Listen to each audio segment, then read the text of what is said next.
Nothing ever happened with Graham Campbell and Janis Wilson, the co-conveners of SNP Socialists. Well, this is another glorious week of the election for Westminster. What do you reckon about what you heard this week? It started with a leaders' debate. It was billed as a massive, big bun fight, as if it was, Usyk versus Tyson Fury. It wasn't like that. It was more like Mr. Bean versus Norman Wisdom. But it was billed in that way, and it did disappoint in one respect. Although, of course, it excluded all the main parties in Scotland in the sense that didn't have the SNP. Okay, we're not running to be Prime Minister, but the two candidates for Prime Minister faced off. And what did you hear about it, Janice? So I didn't watch it because I couldn't bring myself to watch it. But I did hear that there was not one single mention of Scotland. And Sunak lied through his teeth through the entire thing. And Starmer was no better than a wet blanket. Yeah, so I'll leave you to guess which one is Norman Wisdom and which one was Mr. Bean. But one thing that Sunak did, and I think Sunak shaded it slightly, but the way it was billed was like it was a big boxing match, and bets are on, see who would win, and then the discussion room afterwards, or the spin room, rather pathetic, really. But it was. But the one thing that came across is that the Tories tried to do a thing they've regularly done in general elections, which is the 1992 tactic of a Labour tax bombshell. And that was thought to be the thing that won them the election in 1992. They got over the strong impression that Labour would raise your taxes, and that was successful, and they've tried that in every election. It's rather odd when you've got the biggest level of taxes in peacetime ever in all time, with the Tories having raised taxes 21 times in this last 14 years, for them to have the cheek to try and run that again. But he did, and he went with it, and he jabbed it about 21 times. I think he mentioned this: Labour are going to raise your taxes by £2,000, and he kept jabbing Starmer in the face with it. It was a good jab. It kept going, and he kept coming with it. He kept interrupting, and he kept talking over the. And it kind of worked, because Starmer didn't know how to respond. And I think Starmer didn't know, one, where he'd come up with the figures. Well, of course, Sunak had made up the figures, but Starmer didn't know how to respond to it. It took him until about the 7th or 8th jab in the face before he actually said, well, that's a load of nonsense. Labour are not planning to do that. But it was interesting how miserable Starmer was in facing pressure. Although these two guys have been facing each other in PMQs for 18 months, obviously that's not a debate. That's scripted, artillery shells lobbed over the aisle in Westminster. It's not really a debate. It was interesting seeing them in debate about policy. Sunak tried to change it onto the Tory talking points, but it was. I think it was not illuminating in the sense of there's not much distance between them. On the immigration, on the economic policy, on the public spending. The gap is narrow. For me, the latest bombshell from Starmer is he's going to concentrate on personal wealth. And that's not the Labour Party. That's whoever wins in July, we're doomed. They're both as bad as each other. Well, as Stephen Flynn has said, the austerity will continue. John Sweeney is right. The austerity will continue. It's interesting that the things that John concentrated on, the ABC, the austerity, Brexit, and cost of living crisis. Those three things barely got a mention in that debate. They clearly want to steer off that topic because they don't want to mention what the massive great hole in their budget calculations will be if they carry on austerity. John's points, none of those were addressed from the IFS. Their plans for spending cuts of £18 billion for the UK, which would translate into £1.8 billion for Scotland. We can't have either of those prime ministers in power. One of the other things that happened this week, literally has just happened within minutes ago, is that poor David Duckett fell ill about 3 weeks ago and has been in hospital at the Queen Elizabeth in Glasgow, and will have severe injuries going forward in his life. It looks like he will be disabled in some way. Kind of in keeping with the Tories' attitude towards disabled people, instead of saying, well, he's ill, but when he recovers, he'll come back and be the MP if he's elected, they've decided to deselect him. And incredibly, Douglas Ross has put himself forward to be the candidate in that seat. What's your thought about that? Jobs Douglas Ross, because MSP and referee just isn't enough of an income for him. He was going to lose his seat, so he's going to parachute himself into what they possibly regard as a safe seat. I don't know. I don't know the numbers for that part of Scotland, but yeah, shameful. You were saying that he was intending to stand down. Yeah, he was standing down anyway, I believe, because he knew he wouldn't win that seat that he has currently. And if you look at all the kind of projection maps, there is a bit of blue up there still. So presumably that's the one he's going to parachute himself into so he can keep up his extravagant lifestyle, having 3 salaries. And not doing a good job at any of the 3 jobs. And not caring a toss about his fellow party members. I mean, I think it's just shocking that, people who've, contrast it with the way that Craig McKinley, who got sepsis and lost all his limbs. I mean, nobody told him to stand down. He made the decision he would stand down.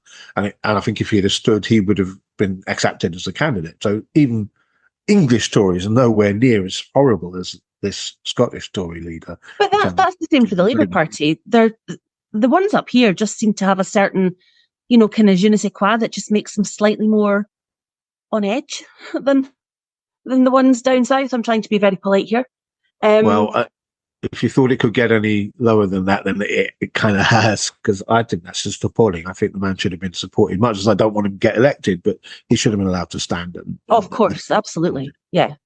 So the other thing that I kind of wanted to sort of spot is how the SNP's campaign has gone this week. And in terms of the visits and going around the country, I think John has done very well. Stephen Flynn has done very well on the media and in the questionings, and got our 3 core messages across about, austerity continuing under Labour, Brexit, and trying to hold, that point about in the media. We're the only party mentioning Brexit. Nobody else wants to. Not the Lib Dems, not Labour.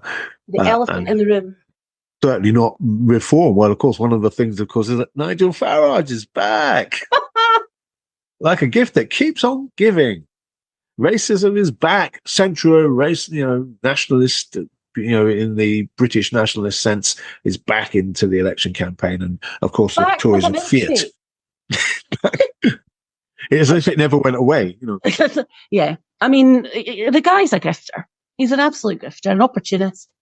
He knows that reform will make gains in England. If they win a seat, I'd be surprised, but you never know. They might reduce the Tory vote enough for Labour to get some marginal seats. It's an interesting election. Very, very interesting. Will Farage win? I very much doubt it. Unless, I don't think he'll win, but he is, he's the joke candidate, I think, in every election. But it's interesting, his attitude is very Trumpian in terms of the way he's combated journalists so far. It's the same approach, the same attitude. He was planning to be in America if this had been an autumn election. So I think the Tories had not thought, they'll face Nigel, because he was not planning to stand. But the fact that they've called it early, which means it's now, means that Nigel can get elected, or potentially, and then go and support Trump later in the year. But he's trying to adopt some of the same tactics and some of the same, dog whistles and the same attitude to, I'm the one against the establishment, even though he's a private school educated rich boy. There couldn't be more establishment than him. He's a Nazi in his youth. He still is a Nazi now. Yeah, it's a sad day in UK politics where the options are a party more right-wing than the Tories that, could potentially see gains. But, the Greens are making roads in England. It'll be interesting to see. Bristol, I think, they're predicted, one of the Bristol seats, they're predicted to win. So, it's not all right-wing fascists that, could make inroads. It could be more progressive parties as well, which is a Reform were at 12% in the poll before Nigel Farage decided to stand. And therefore, it's kind of worrying, because, of course, him standing now will basically have them in the media every day, as they have been for the last 4 days.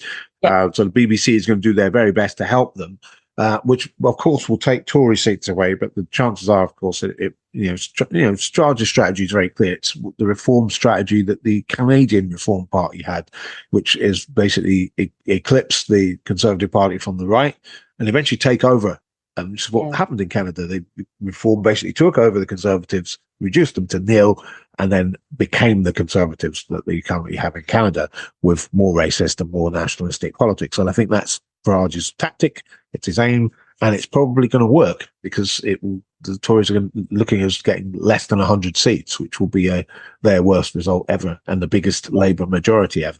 So that looks like likelihood. But in terms of the SNP's input into this, we saw the first party political broadcast, or at least I did, and it was the fireside chat method. And let's say that it didn't work as a fireside chat, because to have a fireside chat, you need to be genuinely having a conversation between the two people, highlighted in the sofas in the dark.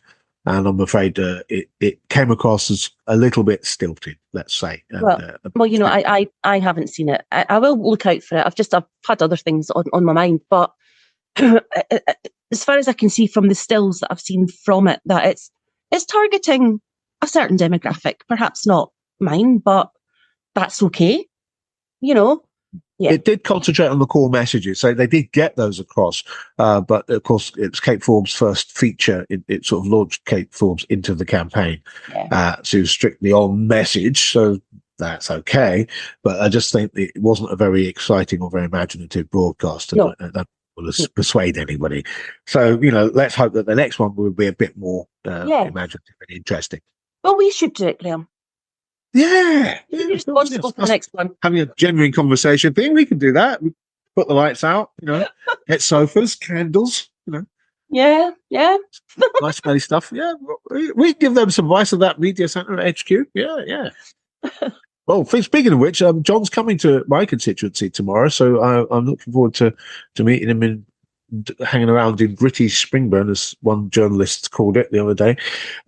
He's going to be going on the NHS, and I think that's a good one to go on, because of course Stephen this week put forward a bill to stop the NHS being privatised as a core demand and a pledge, and I think that puts Labour right on the hop. So putting it on the NHS is the right thing, because I think the public is totally opposed to any form of NHS privatisation. So it's a good thing to go for. So John will be about Glasgow North East doing that. Well, so good luck to him. Good luck to him, and good luck to all of us for surviving the rest of this election campaign today. And others are putting in their paperwork. So good luck to candidates putting their paperwork. And I'll see next week's instalment of Nothing Ever Happens. See you next week. Hear you next week.